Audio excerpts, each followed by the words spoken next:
Hello, नमस्ते everyone. NCERT की हमारी सीरीज़ में आज का हमारा चैप्टर रहने वाला है चैप्टर 2 क्लास 7 हिस्ट्री, जिसका कि नाम है राजा और उनके राज्य।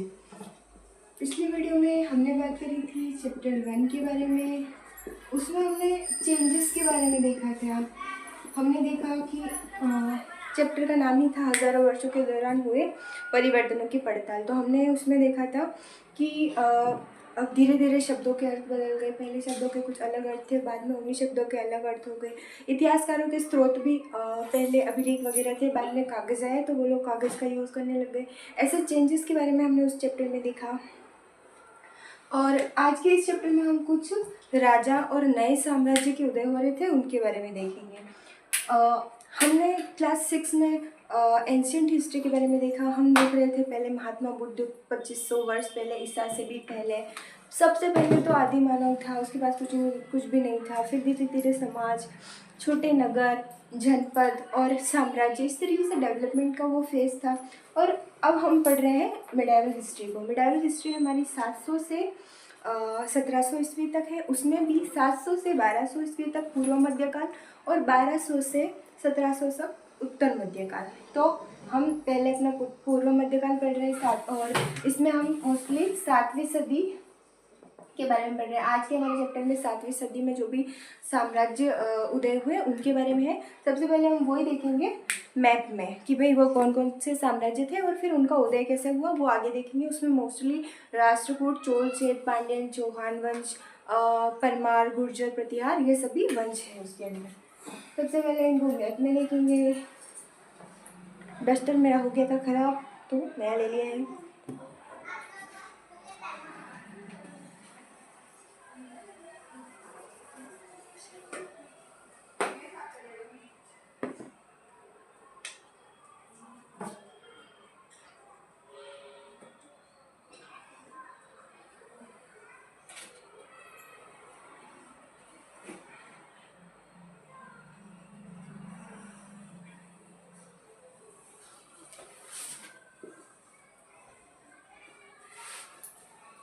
ये उस समय का मैप है जब यहाँ के पूरा एरिया कवर कहाँ तक है जम्मू कश्मीर का वो डिफाइन नहीं था। तो उसमें हम देखने वाले हैं नए वंश। 7वीं सदी में जिन वंशों का उदय हुआ उसमें है अपना राष्ट्रकूट वंश, फिर आता है चोल, फिर चेर, पांड्यन। ये चोल से पांड्यन तमिलनाडु और उसके आजू बाजू के क्षेत्र में। और फिर रहता है गुर्जर प्रतिहार। गुर्जर प्रतिहार मोस्टली इनका कन्नौज के ऊपर शासन रहा था और राजस्थान का कुछ एरिया और एमपी का कुछ एरिया। ये पहले ब्राह्मण थे, बाद में क्षत्रिय बन गए इनकी एलिजिबिलिटी के ऊपर। फिर रहता है परमार और चौहान, चाहमान कह सकते हैं हम, वो ही चौहान थे। और फिर रहता है यहाँ अपना चंदेल जो कि राजपूत ही थे। फिर पाल वंश और यहाँ पहाड़पुर करके दिया गया है, पहाड़पुर। फिर यहाँ इंद्रप्रस्थ। इंद्रप्रस्थ पांडवों के समय का एक नगर है जो पांडवों ने बनाया था। इसे खांडवप्रस्थ भी बोलते हैं। ये कुरु जनपद की राजधानी थी। कुरु जनपद में भी 6वीं शताब्दी तक अस्तित्व में था, तो इसलिए इसका नाम आया है यहाँ पर। फिर यहाँ मैप में आनर्टा करके नाम दिया गया है। फिर कुछ रिवर्स के नाम दिए गए हैं। रिवर्स के नाम इसलिए क्योंकि इन नदियों की वजह से ही इन क्षेत्रों में ये जो साम्राज्य थे उनमें समृद्धता का कारण ये नदियाँ थी। जहाँ पर ज़्यादा उस साम्राज्य को पानी वगैरह मिल रहा है और समृद्धता पानी की वजह से, इसलिए इन नदियों के नाम आ रहे हैं भी उस वजह से वो डेवलपमेंट फेज में थे। तो यहाँ है अपनी नर्मदा, यहाँ है ताप्ती, फिर यहाँ है कावेरी, फिर यहाँ व्यास नदी, फिर यहाँ ब्रह्मपुत्र, फिर यहाँ भी ब्रह्मपुत्र, फिर यहाँ अपना उत्कल है। उत्कल क्या है? ओडिशा का पुराना नाम है उत्कल। फिर यहाँ गंगा रिवर को डिफाइन किया गया है। गंगा अपनी वहाँ से हिमालय से वहाँ से निकल के यहाँ बंगाल तक आती है। ये वंश है। और कौन से वंश दिए गए हैं?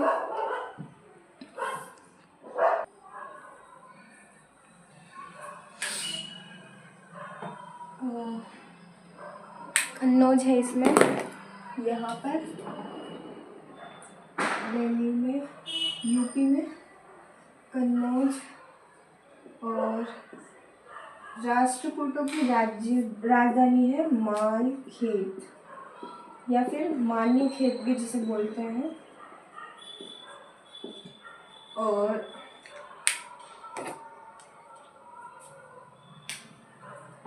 यहाँ है महानदी ब्रह्मपुत्र अपनी इस एरिया में है। ब्रह्मपुत्र और पहाड़ पर हो गया।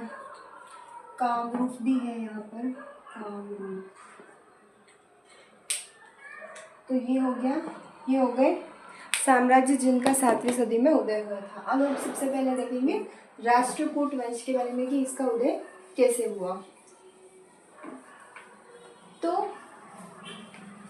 कुछ साम्राज्य के राजा होते थे और उनके सामंत होते थे। तो सामंत होते थे वो अपना धीरे धीरे अपनी शक्ति बढ़ाते थे, और कुछ उनकी महत्वाकांक्षाएं बढ़ जाए तो स्वतंत्र होने का सोचते थे, खुद को महामंडलेश्वर ऐसा घोषित करके फिर स्वयं राजा बन जाते थे। तो ऐसा ही किया राष्ट्रकूटों ने। राष्ट्रकूट वंश का उदय। राष्ट्रकूट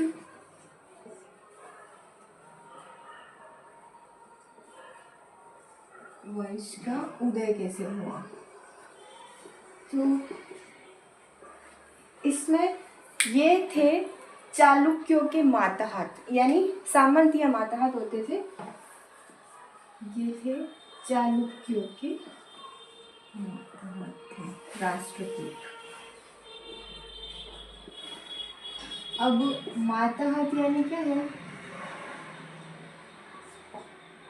सामंत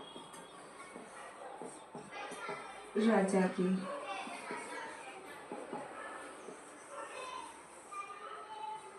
ठीक है, तो ये चालुक्यों के माताहत थे। तो इसमें एक राजा था 8वीं सदी में, दंती दुर्ग। कौन था? दंती दुर्ग नाम से एक शासक था जिसने 8वीं सदी में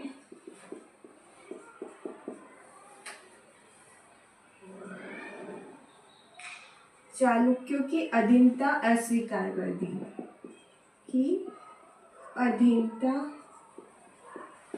अस्वीकार कर दी और स्वतंत्र हो गए।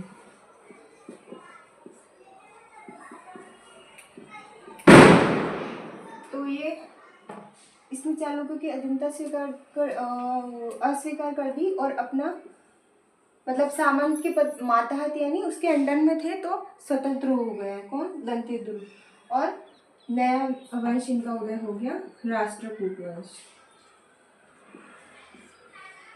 अब इससे पहले क्या हुआ? ये तो क्षत्रिय तो थे नहीं, तो इन्होंने एक यज्ञ किया, अनुष्ठान किया। कौन सा अनुष्ठान? हिरण्यगर्भ अनुष्ठान।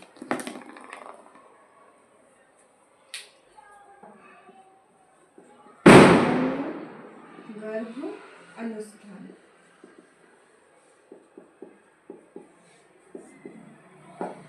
इस अनुष्ठान से ये एक क्वेश्चन भी हो सकता है कि हिरण्यगर्भ अनुष्ठान क्या है।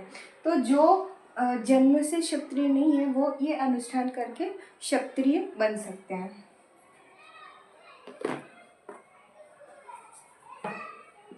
जन्मजात क्षत्रिय न होने पर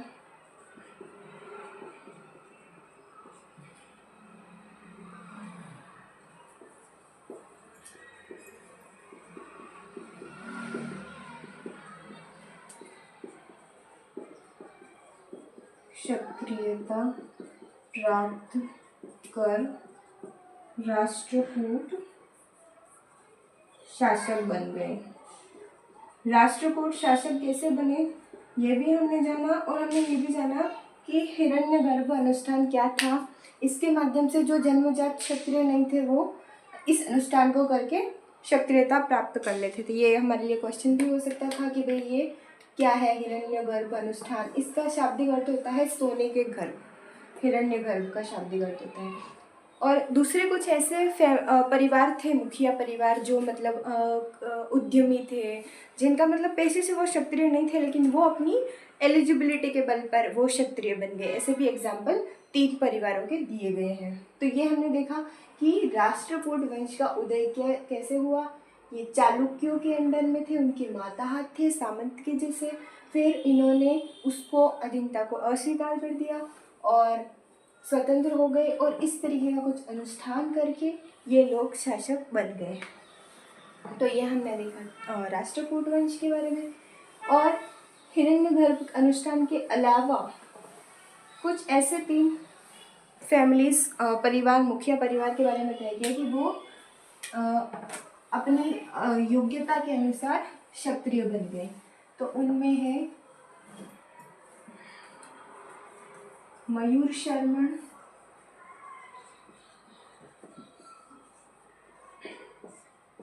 गुर्जर प्रतिहार,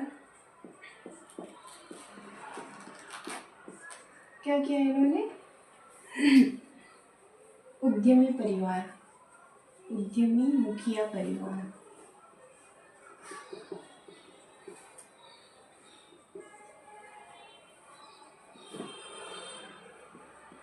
के आधार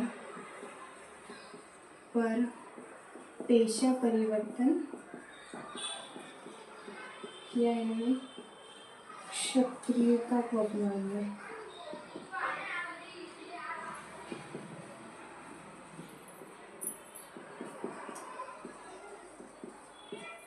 इसमें एक और है मयूर शर्मन, गुर्जर प्रतिहार और कदम्ब वंश। ये लोग ब्राह्मण थे,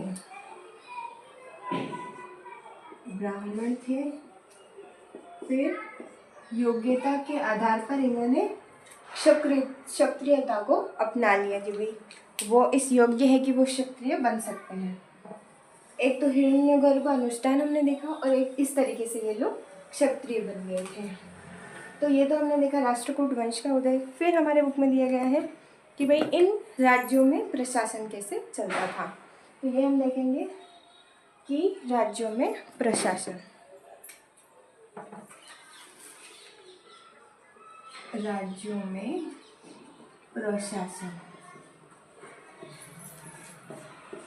तो ये लोग उपाधियां धारण करते थे, जैसे महाराजा धीराज की उपाधि। इसका शाब्दिक अर्थ होता है राजाओं के राजा। और त्रिभुवन चक्रवर्ती,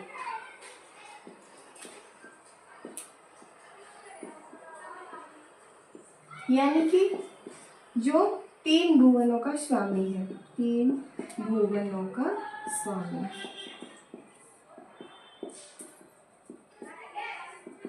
अब अपना क्षेत्र, अपना जो उनका ओहदा था, जो पद था वो बड़ा होता था, और जो बड़े बड़े कार्य करने के बाद ये लोग इस तरीके की उपाधियां धारण करते थे। जैसे महाराजा धीराज, पिछले हमने मौर्य साम्राज्य में उसमें भी देखा कि महाराजा धीराज की उपाधि इन्होंने धारण की। ऐसी उपाधियां धारण करने के बाद भी ये सामंतों के साथ साझेदारी करते थे।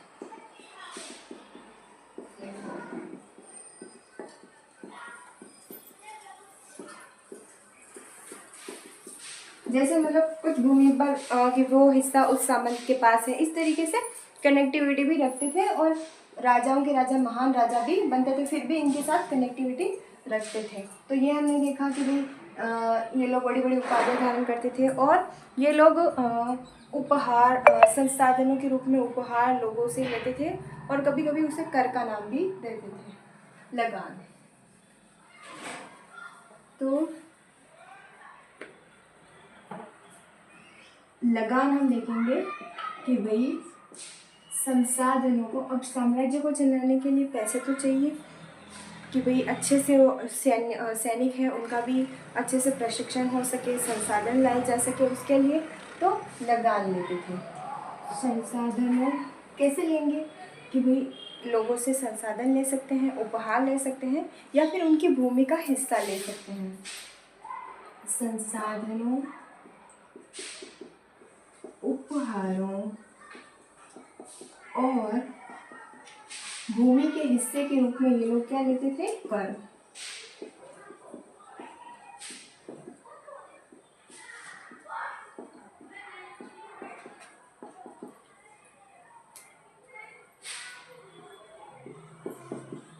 ठीक है, ये सभी चीजें लोगों से लगान के रूप में लेते थे। अब एक लगान का नाम आया तो हमारे चैप्टर में ऐसे दिया गया है कि एक 400 करों के बारे में बताया गया है।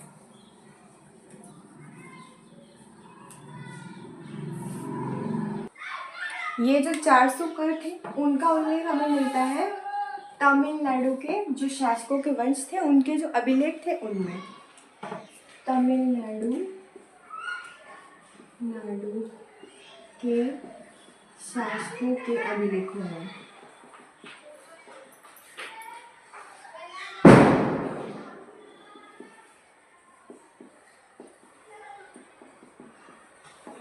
इसमें कुछ नाम लिए गए हैं एक आध करके। उसमें है एग्जाम्पल के लिए कि भाई वेदी, यानी ऐसा कर था कि भाई पैसे के बजाय आप जबरन श्रम करो, नकद के बजाय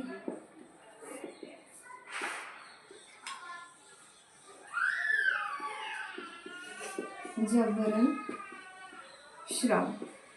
और फिर आता है कदमाई, कदमाई कर यानी भू राजस्व।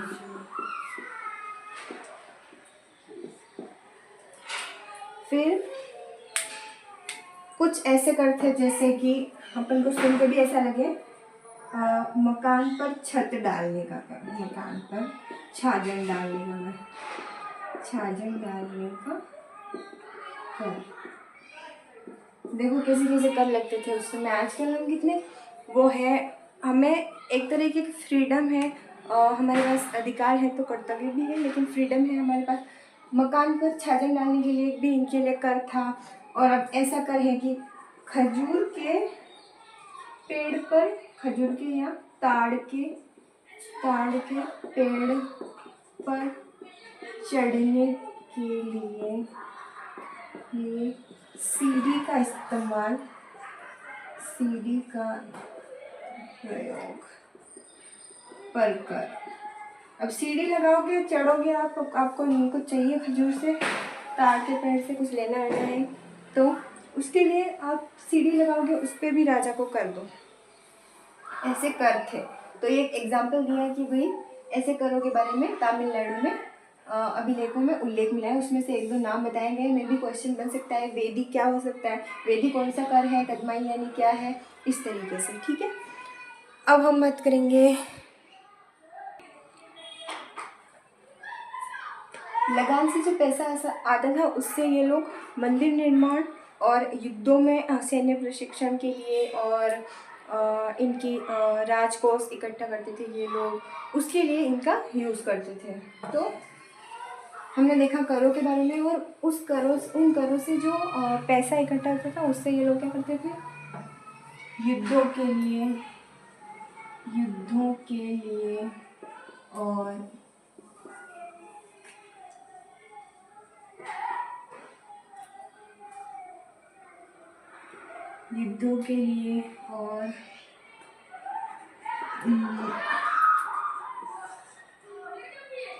साम्राज्य का वित्तीय आधार, साम्राज्य के लिए जैसे भी नीड्स है, कुछ भी लाना है तो उसके लिए पैसा वहाँ से आएगा। और मंदिर निर्माण, इस तरीके के काम ये लोग करते थे। अब मंदिर निर्माण में हम आगे कुछ मंदिरों का भी देखेंगे कि भाई अपनी वो दिखाने के लिए कि भाई कितने बड़े राजा हैं, तो ये लोग अलग अलग मंदिरों का निर्माण करते थे। फिर उन मंदिरों को लूटने के लिए बाहर से लोग आ जाते थे, उनको लूट के लेके चले जाते थे, ऐसा भी कुछ है। तो ये हमने देखा कि उस पैसे का ये लोग क्या करते थे। अब हम देखेंगे, ये तो हमने राज्य में प्रशासन के बारे में देख लिया। अब हम देखेंगे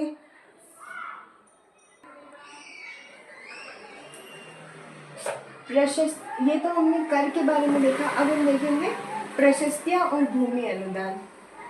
कुछ भूमि लोगों को दी जाती थी और प्रशस्तियों के बारे में हमने पिछले चैप्टर्स में भी देखा कि प्रशस्ति से हमें राजाओं के बारे में इंफॉर्मेशन मिलती थी है कि भाई वो स्वयं को कैसा दिखाना चाहते थे, वो कैसे क्या थे, लोग उनके बारे में लिखते थे। तो वो प्रशस्तियाँ और भूमि अनुदान चैप्टर के बुक के अनुसार हमारा ये अगला टॉपिक है, प्रशस्तियाँ और भूमि अनुदान। प्रशस्तियाँ और भूमि अनुदान।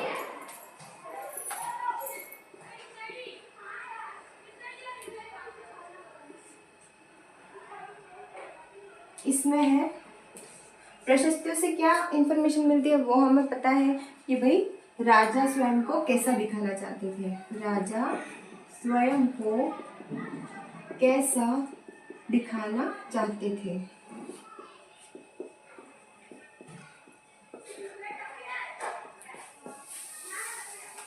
अब प्रशस्तियों में एक एग्जाम्पल दिया गया है हमारे बुक में, नागभट्ट की प्रशस्ति।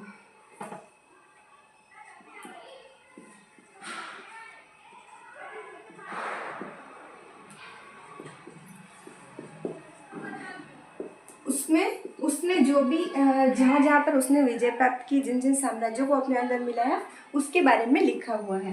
तो अब ये प्रशस्ति कहाँ है, ग्वालियर में। स्थान देख लेते हैं हम, स्थान है ग्वालियर और इसकी भाषा है संस्कृत।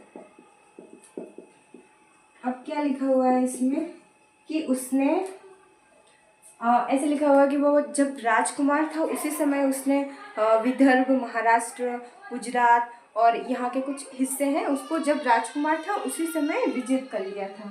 तो इसमें लिखा हुआ है कि उसने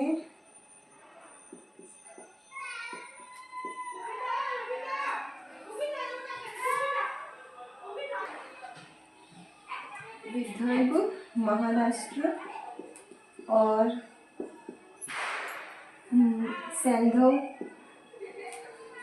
सिंध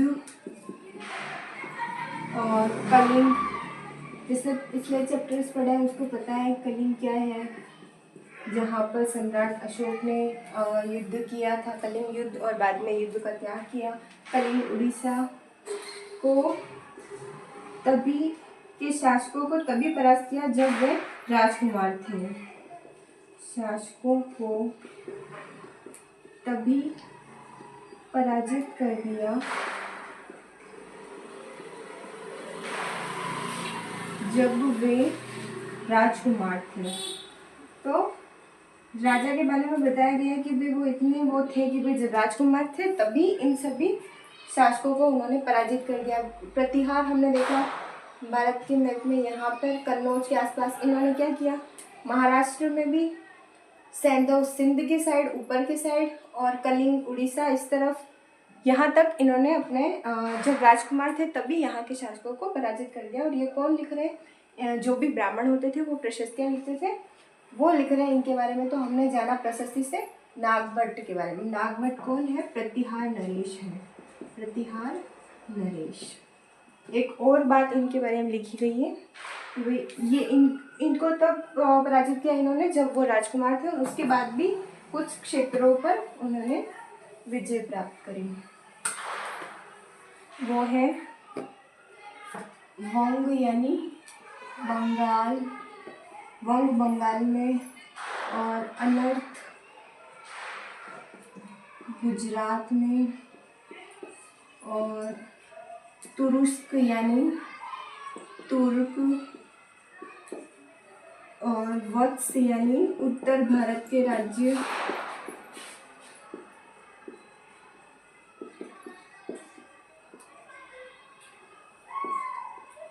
शासकों को किसने पराजित कर दिया? नागभट्ट ने। वत्स मत्स्य है और इसमें मालवा है। मालवा कहाँ है? एमपी में। तो क्या कर रहे हैं ये अपने नागभट्ट गुजरात में भी, इधर बंगाल में, और मालवा एमपी में भी आ गए, और एक किरात करके वनवासियों को भी इन्होंने पराजित किया। तो इस तरीके से इन सभी को किन्होंने, नागभट्ट ने पराजित किया। तो ये हमें इन्फॉर्मेशन कहाँ से मिली? इनकी प्रशस्ति से। तो हमने प्रशस्तियों के बारे में देखा। अब हम देखेंगे भूमि अनुदान के बारे में। भूमि कर के रूप में दी जाते थे। भूमि अनुदान, भूमि अनुदान।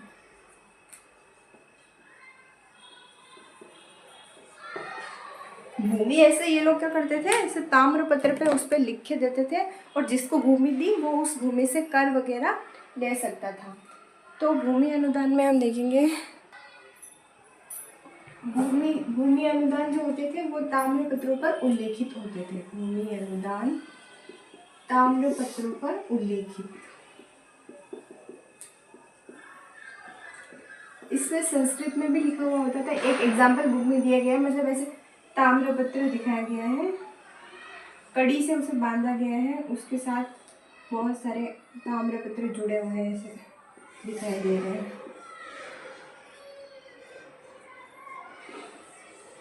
उसमें संस्कृत में कुछ लिखा हुआ है, जो 9वीं सदी के शासक के थे, मतलब जिसको भूमि दी जाती थी उसको उस ताम्रपत्र पे लिख के दे दिया जाता था। तो ये हमने भूमि अनुदान और प्रशस्तियों के बारे में देखा। अब हम देखेंगे साम्राज्य में प्रशासन कैसा था, वो भी हमने देख लिया। अब हम देखेंगे कृषि और सिंचाई। साम्राज्य में प्रशासन के बारे में देख रहे थे हम। उस कृषि और सिंचाई को हम बाद में देखेंगे। उससे पहले बुक में दिया गया है एक बृहद संस्कृत काव्य के बारे में, जिसके लेखक हैं कल्हण। बृहद संस्कृत काव्य, संस्कृत काव्य, इसके लेखक कौन है? कल्हण। इसकी रचना कब हुई? 12वीं सदी में। 12वीं सदी में इसकी रचना हुई, लेखक कल्हण। और इसमें क्या लिखा हुआ है? कश्मीर के शासकों की सूची।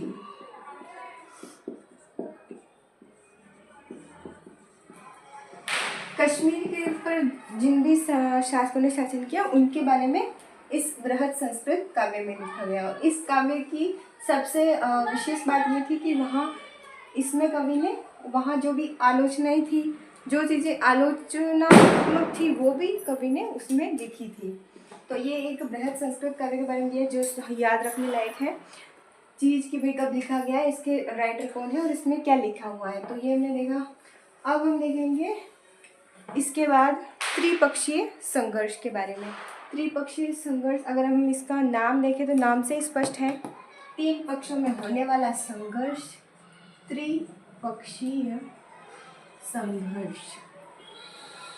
त्रिपक्षीय संघर्ष किसमें होगा? तो इसमें है 3 वंश, गुर्जर प्रतिहार और पाल वंश और